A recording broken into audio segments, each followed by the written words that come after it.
Saya pernah ditidurkan di velbek, kepala saya ke bawah, kaki ke atas, terus disetrum paha dan dada saya sampai saya mau mati waktu itu. Saya udah terengah-engah, nafas saya udah putus satu-satu, saya sampai teriak Allahu Akbar gitu. Terus mereka suruh saya diam gitu. Dan setruman yang paling kuat itu pernah membuat, mungkin karena setruman terlalu kencang dan saya berteriak takbir gitu, Allahu Akbar, tok, sampai borgolnya putus gitu. Saya nggak tahu, mungkin borgolnya sudah tua, tapi nggak mungkin tua, ini pasukan khusus gitu ya. Mungkin ada sesuatu, saya nggak ngerti juga, tok, putus, lepas gitu. Dan mereka lalu menyetop itu sebentar, memeriksa badan saya semua, dikira saya punya jimat.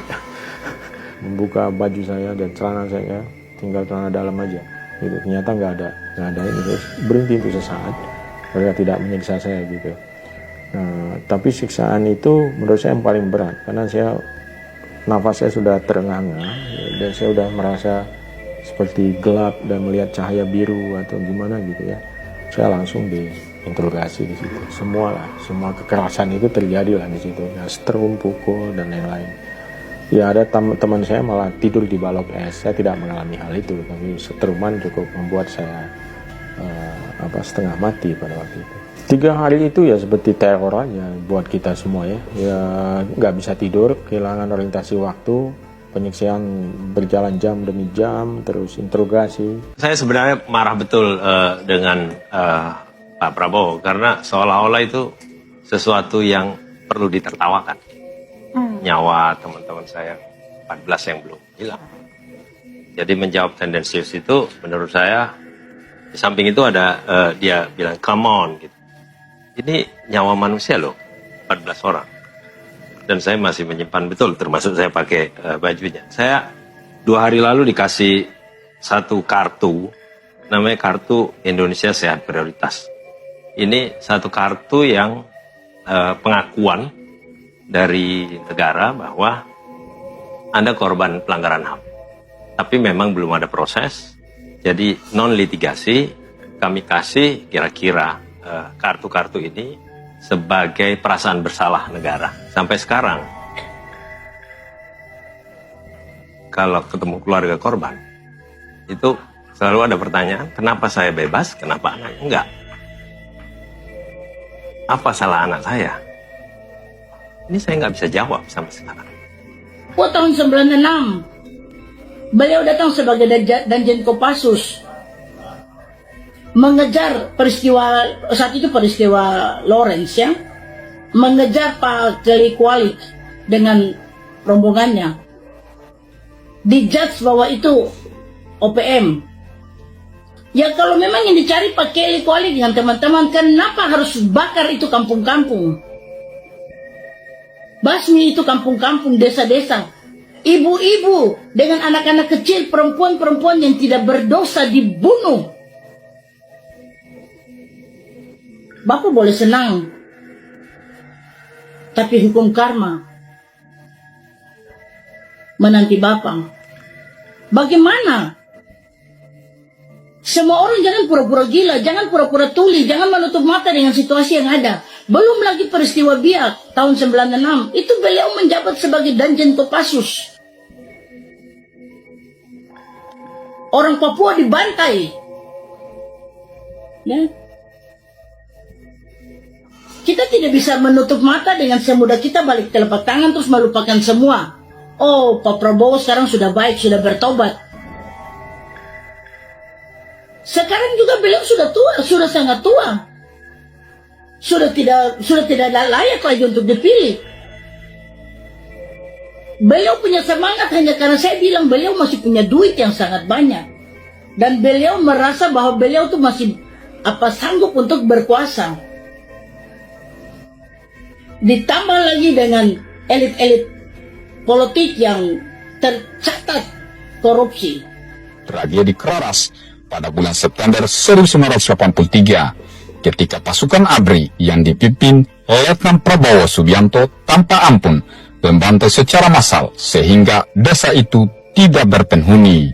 Kejadian itu justru para korbannya adalah rakyat tak berdosa yang menjadi tumbal atas keganasannya Prabowo beserta anggotanya. Pak Prabowo Subianto waktu itu sebagai Letnan Jenderal sebagai Panglima Kostrat, nyata-nyata oleh Dewan Kehormatan Perwira telah dibuktikan bahwa beliau terbukti terlibat dalam kasus penculikan. Dan ini ada fakta yang saya sampaikan. Ya. Pertama, 98 itu ada kasus penculikan. Yang kedua, akibat dari itu Pangdam memutuskan mengusut, memeriksa dengan membentuk Dewan Kehormatan Perwira. Ya. Anggota Dewan Kehormatan Perwira saya sebutkan. Ini fakta semua. Ya. Kemudian bekerjalah Dewan Kehormatan Perwira ini memeriksa kasus ini. Setelah pemeriksaan, keluarlah rekomendasi dari Dewan Kehormatan Perwira agar supaya yang bersangkutan diberhentikan dari dinas militer. Itu kenyataan. Dari rekomendasi ini Pangap lapor sama Presiden mungkin ya. Maka keluarlah keputusan Presiden memberhentikan Letjen Prabowo Subianto. Ini kenyataan ya, dari dinas militer. Ini fakta ini. Fakta ini semua ya, saya bukan hoax ya. Fakta semua ini. Dari 31 Komandan Jenderal Kopassus, cuma satu yang diberhentikan dari dinas militer. Siapa dia? Pak Bro. Ini apa? Jadi kalau buat saya aneh bin ajaib. Ya kalau sampai dia jadi presiden. Buat saya ya, entah buat anda. Sama aja Pak. Legend bintang-bintang 3. Karena yang diperiksa adalah bintang 3. Termasuk di dalamnya adalah Legend almarhum Ari Kumai, Legend Yusuf Karta, Legend Jamhari Caniago, Legend Fahru Rosi, Legend Susilo Bambang Yudhoyono, Legend Agung Gumelar. Itulah anggota DKP. Tugasnya adalah sini menyelidiki kasus pelanggaran HAM berat. Bekerjalah DKP sebulan lebih memeriksa yang namanya Prabowo Subianto. Dari hasil pemeriksaan mendalam ternyata didapat fakta bukti yang nyata bahwa dia telah melakukan pelanggaran HAM berat. Saya di samping anggota DKP Dewan Kehormatan Perwira, saya mantan Danjen Kopassus. Tim Mawar yang melakukan penculikan itu bekas anak buah saya semua dong.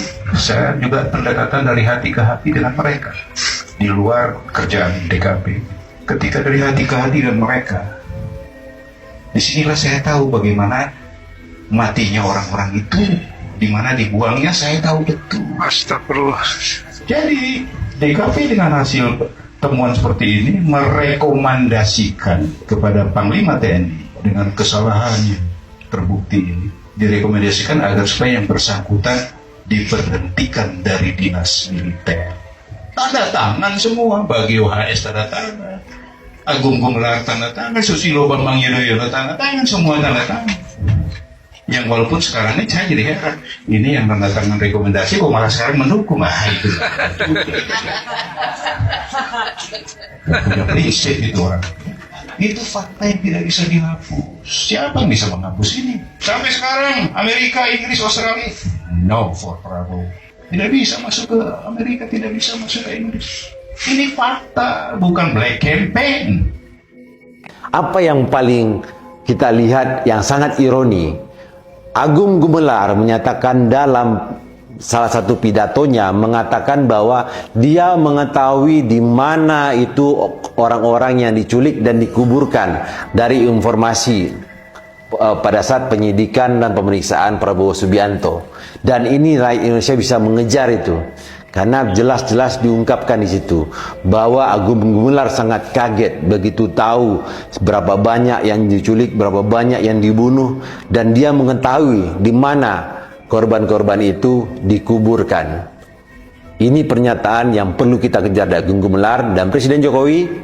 Jika seandainya Pak Presiden ingin tahu bagaimana kekejaman yang dilakukan oleh Prabowo Subianto pada saat peristiwa 98, putar kembali pidato yang disampaikan oleh Agung Gumelar, pidato yang disampaikan oleh Wiranto terkait dengan hasil pemeriksaan Dewan Kehormatan Jenderal terhadap Letnan Jenderal Purnawirawan Prabowo Subianto.